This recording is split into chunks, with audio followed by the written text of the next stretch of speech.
Okay, I think I get this whole thing. So now when we look at counterbalance, right?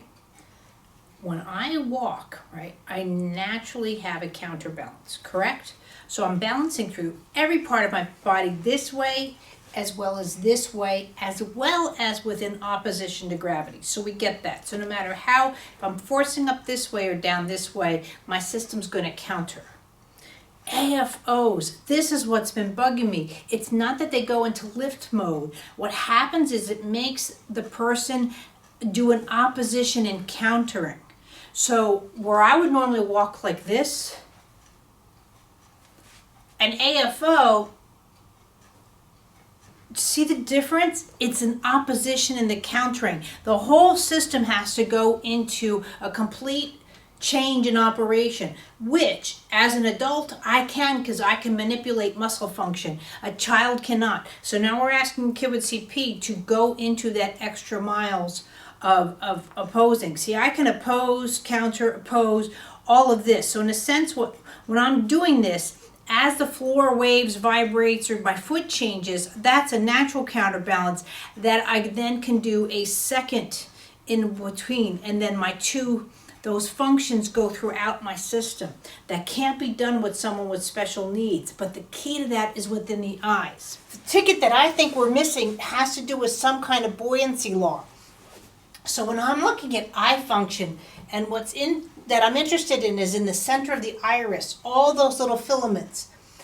Those little filaments that you can see in this video with the eyes in slow-mo, the eyes go in a counterbalance with the movement of that body, and also you can see the waves throughout it. So those are the two keys. But maybe the eyeball itself, when we're opposing gravity, just like this, so when a baby's starting to develop, right? You see how my eyes function within the skull? So it pulls, and the eyes and all those filaments set up because I think it's a natural, somehow a law of buoyancy. Just like when you're dropping a water into a pond, if you actually watch it in slow motion, the water goes away as it lets that drop comes in. There's a concave element within the water. What if that's what's missing with the kids with special needs? Not only the rotation, but those filaments like this. If I'm low tone or hypertone, look at the way I'm developing the counter to the floor, as if I have like the Vitruvian Man, a circle to the floor. This is how I'm learning my counter, but my eyes don't have that reflection within that, the buoyancy law. But if I'm okay in development, see how my counter is as if there's a circle this way. So, or like I always like to say, if there's a sheet of glass right here, and this would be a crawl, everything that a baby's doing, it comes up within this way. Pelvis, head, all of that can loop around one another. So my hypothesis is, if we can show, especially in infantile, the filaments within the iris, maybe we can tell, first of all, the count, sort of like the myosin and the actin, but also the ability to withstand or oppose gravity within, there's a buoyancy. So what if there's a way, photographically as well as mathematically, that we can look at the filaments? Because if the filament count, let's say, is off, that's one way of calculating. Like maybe with autistic kids, there's only X amount of filaments, whereas with CP kids, or it's the quality, the length, whatever, something mathematically has got to be different in that. Because if mathematically, let's say when I'm doing this, I have 25% spasticity or whatever is the rate, right? It's got to reflect within the eye. And if we can catch that, but also with all of my work, the vision changes.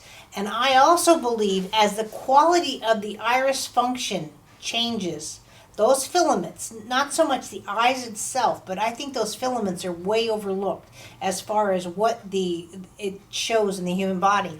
But what if the filaments, what I'm doing is changing the way that they can respond within opposition to gravity, as well as whatever that buoyancy factor is within opposition to gravity, that not only do the kids start seeing better, but they have an increase of fine and gross motor skills.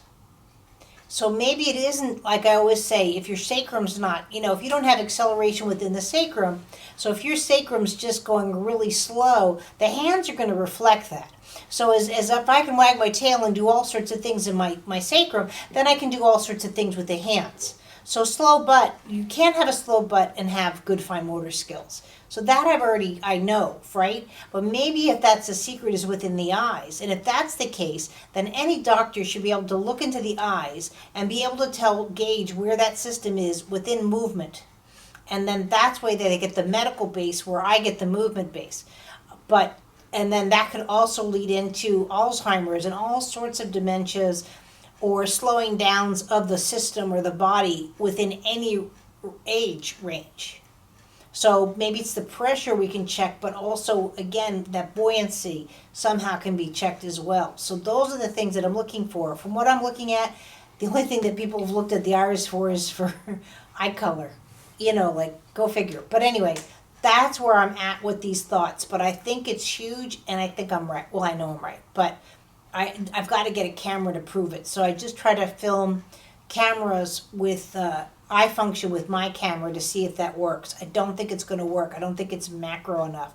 I think I need to get some kind of macro lens, either for this camera or get a camera that does macro stuff, and then slow-mo it on the Mac. But I'll see what I can get out of my camera from this. I will talk to you. Bye.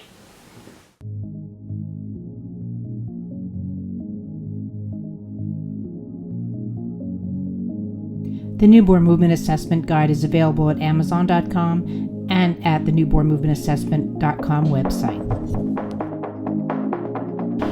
By joining this exciting community, you will learn how to help infants from the moment that they enter the world and change the lives of countless children and families. Out of necessity to help a globally delayed